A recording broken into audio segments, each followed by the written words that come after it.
Hello, my name is Marcus. I'm the compiler of a collection of therapy quotes entitled Psychoanalytic Self-Awareness Quotes. This is TQ 147 to 154. Therapy quote number 147. The client's intrapsychic conflicts and internal object relations were forged long before entering analysis and will find a way to make themselves known. So this quote is a follow-up to the video just made on transference. So the idea is that the child remembers what happens in childhood. The person remembers what happens to them in childhood. And if things didn't go too well, as an adult with the therapist, they may try to recreate that situation. They may project the parent onto the therapist, coax the therapist to act like the parent, and try to repair what went wrong. That's the theory of repetition compulsion, where when there's a trauma, we kind of want to face it, so we repeat it, kind of thing, so we can get a better outcome. That's the theory anyways. Because when there's a trauma, there's pain.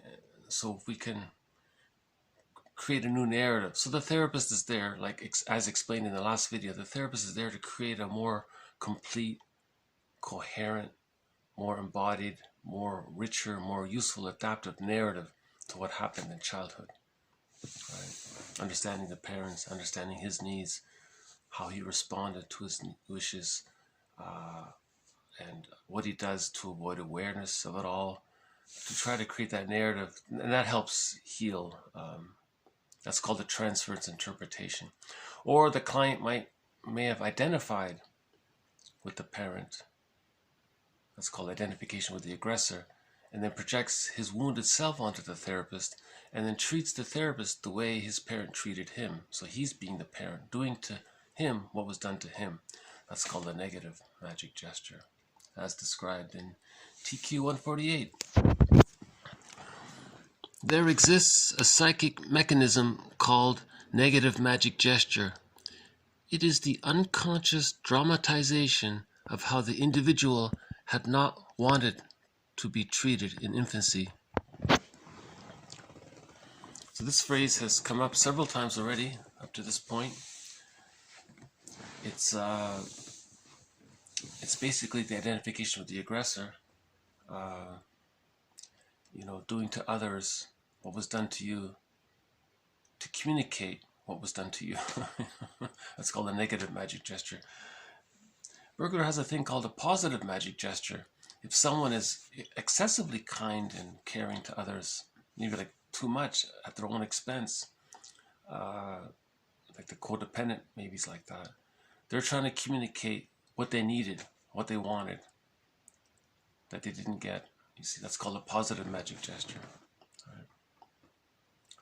So Bergler doesn't use the phrase identification with the aggressor, I think, because he wants to allow himself the variety of it being negative or positive. So once again, if the baby from birth to 6 months, the baby's fused in a symbiotic relationship with his mother. He doesn't know where he begins, where he ends, and the mother begins. It's all blurred there. So if the mother's not available or engulfing, impinging upon him, since he doesn't know who's who, he may adopt all that and think that's him. That's called the identification with the aggressor. Now as an adult, he's acting like his mother. He's behaving in the way his mother behaved towards him. And it's up to the therapist to identify that. See, are you doing to me what was done to you? Kind of thing. It's called a negative magic gesture. Yeah, big topic. Yeah. Remember, Robert Bly said 30% of what you're going to hear is wrong. It's up to you to figure out which 30%. TQ 149. So let's move on. The more I talk, the more my inner voice is saying, no, that's not it at all. So you have this image of somebody talking about something, and there's this little human in there saying, no, no, no. That's the inner voice. That's from your feeling self that got repressed. So there's sort of a delayed onset, right? That's the still voice within or something. Well, no, let's just say it's the feeling self. It's the voice of the wounded inner child of the past, right? Maybe that still inner voice, maybe that's from the real self. This other voice is from the wounded self, let's say. So she says she's talking to somebody, and then she's starting to feel like a delayed onset of feelings. Her feelings caught up with her. No, that's not. Her feelings are telling her that's not really the situation. Right? So that's kind of an example of this idea that we may be identified with our glorified self-image of ourselves, the ego ideal or the false self, the narcissistic self, all that whole image world. We're identified with that, and then we ignored or have buried the feeling self is buried. So there's that distinction. So this quote is helpful because she's acknowledging the gap between the false self and the real self, and how the real self can be felt and noticed. And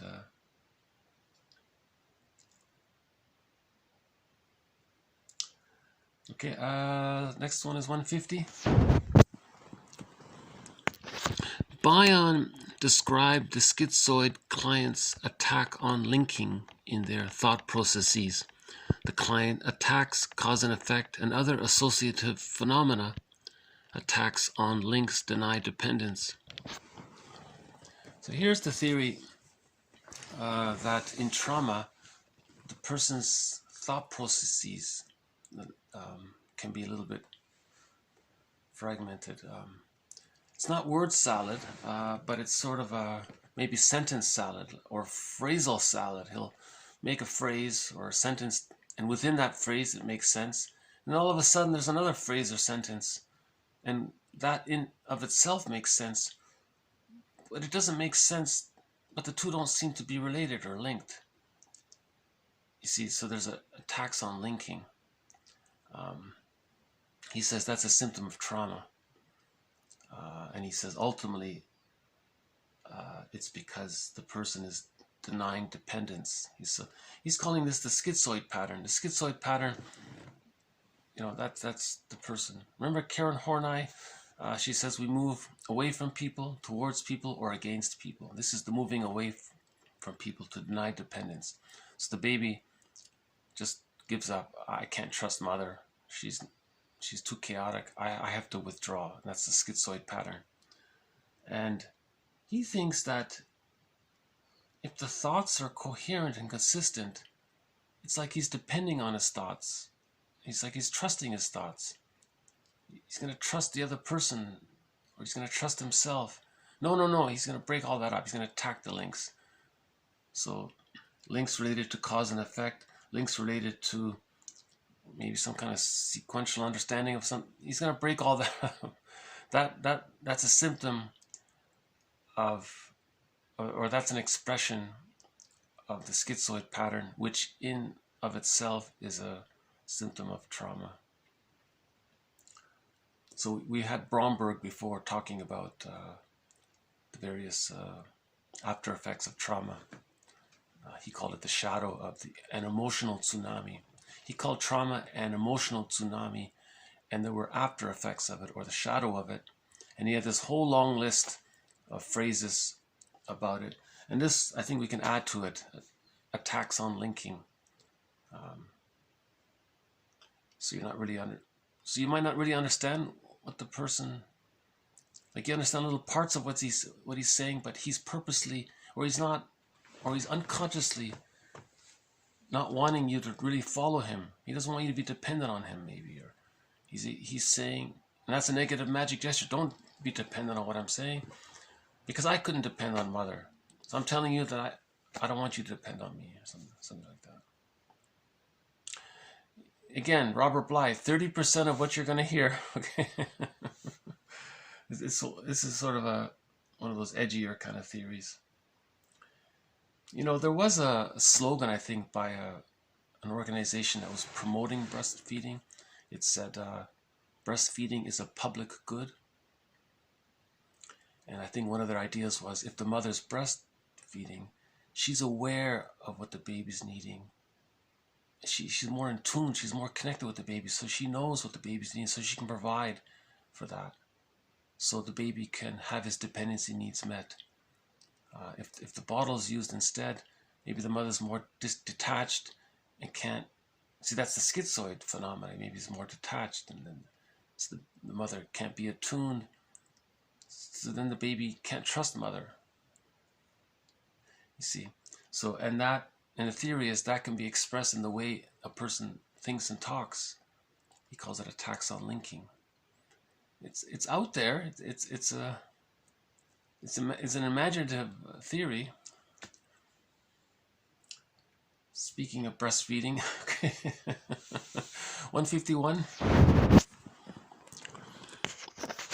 Greed is represented psychologically by the language of pre-18 months of age trauma, devouring, sucking, biting, taking everything in and consuming all.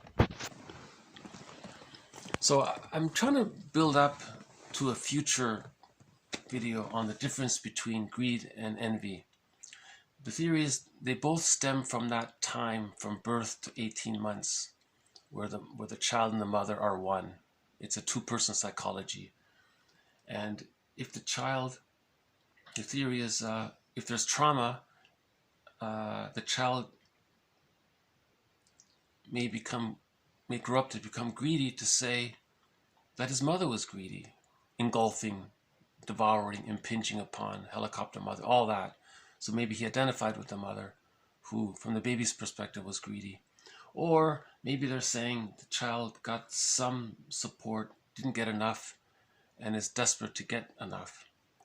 So that's why that slogan is there. If the mother's breastfeeding, she's attuned to the baby's needs. So there's two scenarios maybe around greed.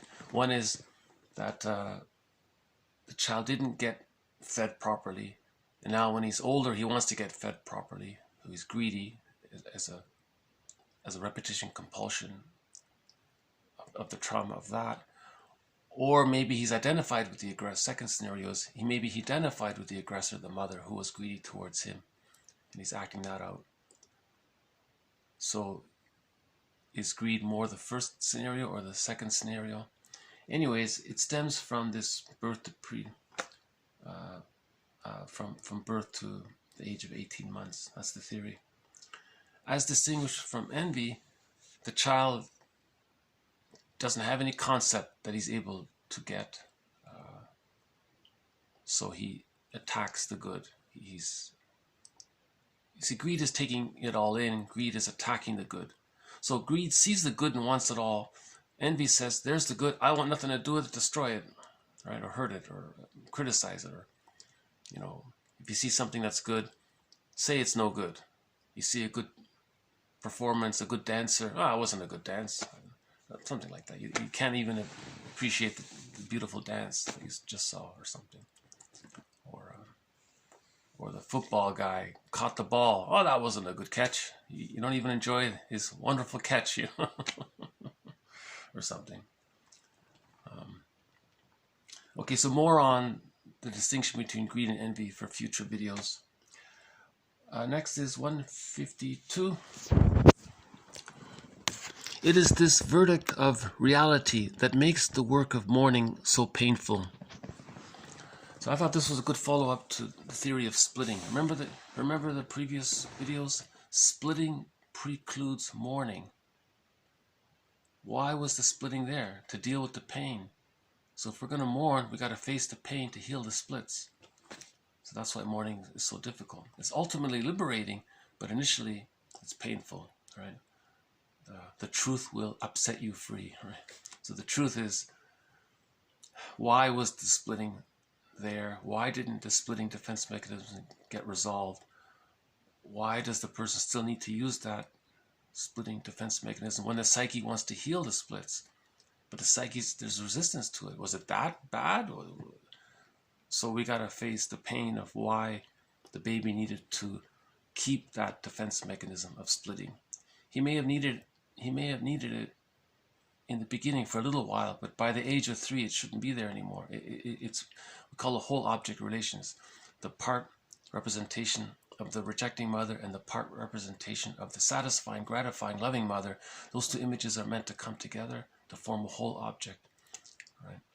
And you need whole object relations in order to mourn. You need that secure. You see, if a child has a secure attachment style, he can mourn losses in the future easily. He has it all together. If a person has an insecure attachment style, he's fragmented inside. He can't mourn losses. He's still clinging. See, right. So I thought that was a good quote. Reality, what really happened, the truth will upset you free, makes the work of mourning so painful. Okay, 153. Changing one's marriage partner doesn't solve the inner conflict. The mate can be divorced, but not the neurosis. Before running to the nearest divorce lawyer, run to the nearest therapist. So Bergler was really emphasizing, he has a whole book called Divorce Won't Help. Because the real issue is the psychic structure, what got petrified, the inner object relations world, the different parts of the self that are there. This needs to be healed. This is the real issue. If you change something in the external world, it's not really changing the inner world.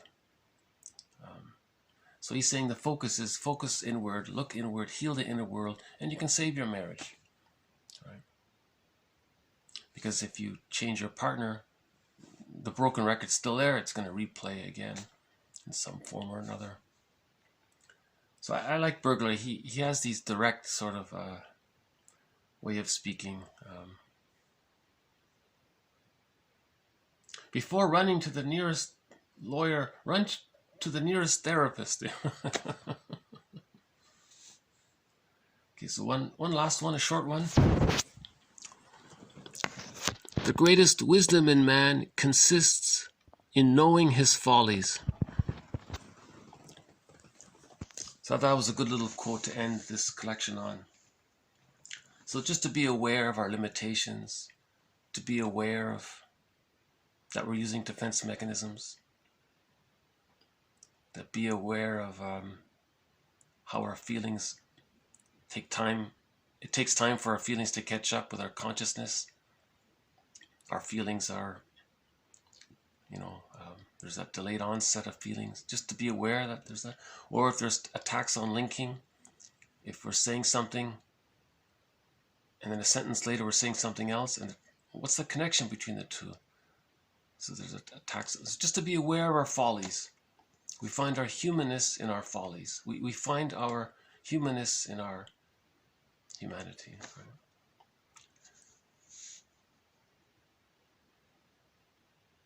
Because if you have self-awareness, you'll make better decisions, right, for yourself.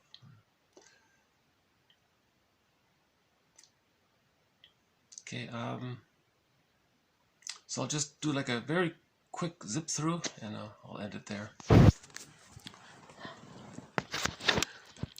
The client's intrapsychic conflicts and internal object relations were forged long before entering analysis and will find a way to make themselves known. That's called transference. There exists a psychic mechanism called negative magic gesture. It is the unconscious dramatization of how the individual had not wanted to be treated in infancy. The more I talk, the more my inner voice is saying, no, that's not it at all. Bion described the schizoid client's attack on linking in their thought processes. The client attacks cause and effect and other associative phenomena. Attacks on links deny dependence. Greed is represented psychologically by the language of trauma before the age of 18 months. The mother is devouring, there's taking it all in, there's biting, taking everything in and consuming all. So that's related to adjectives of breastfeeding, right? It is this verdict of reality that makes the work of mourning so painful. Changing one's marriage partner doesn't solve the inner conflict. The mate can be left, but not the neurosis. Before running to the nearest lawyer, run to the nearest therapist. The greatest wisdom in man consists in knowing his follies.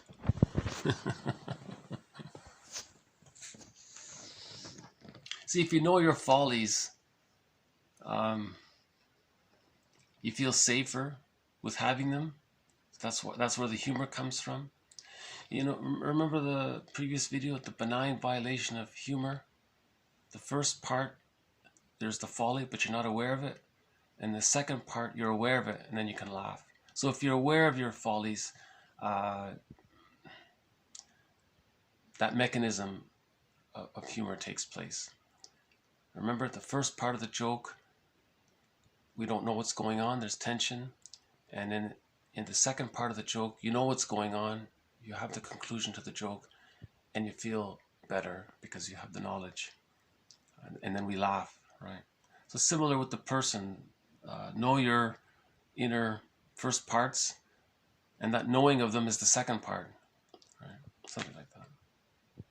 That's a good little quote, huh? The greatest wisdom in man consists in knowing his follies, being self-aware. Know thyself. Okay, speaking of knowing things, I see that the time is gonna, I've run over the time limit here. This is gonna take 2 weeks to upload. Okay, not a bad little collection of quotes. This has been, it's covered transference. We talked about transference in 147. Negative magic gesture. That's the identification with the aggressor. Doing to others what was done to you to communicate what you didn't want to have happened. The gap between the mind and body. 49. Attacks on linking. It's a schizoid phenomena. It's not words. The extreme would be word salad, I suppose, but I think we could call this maybe a sentence salad. Or paragraph salad, maybe. Well, sentence salad, let's keep it there. Okay, a little bit on greed. Is it about the baby not getting all of his needs met, and then as an adult he wants to get it all in? Or is it about identifying with the engulfing, impinging, devouring mother, and then doing to others, or outwardly, what she did to the baby, but the baby identifies with the mother, and there's that negative magic gesture again, right? The verdict of reality makes the work of mourning painful. Once again, splitting precludes mourning. Splitting deals with the pain, handles the pain. So to face the pain, to reach whole object relations, that's the mourning. And then from the mourning, we find our real self afterwards. That's the psychological birth. Once we reach whole object relations and we can mourn, that's the psychological birth, the individuation, right? Yeah, if you just change your outer environment, it doesn't necessarily change your inner environment. If the woman leaves the man, she may carry that same psychic world with her and repeat the dynamic with the next person, right?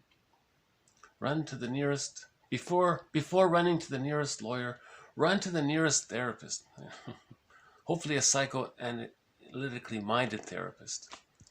If you want to solve the inner conflict, you need a therapist that looks at the inner world, right? And the last one about knowing ourselves. The greatest wisdom in man consists in knowing his follies. Knowing his follies, knowing your limitations, knowing how the child in you is still communicating with you, things like that. Okay, I'll just leave it here. So thank you once again. This has been TQ 147 to TQ 54. More to follow. Bye for now.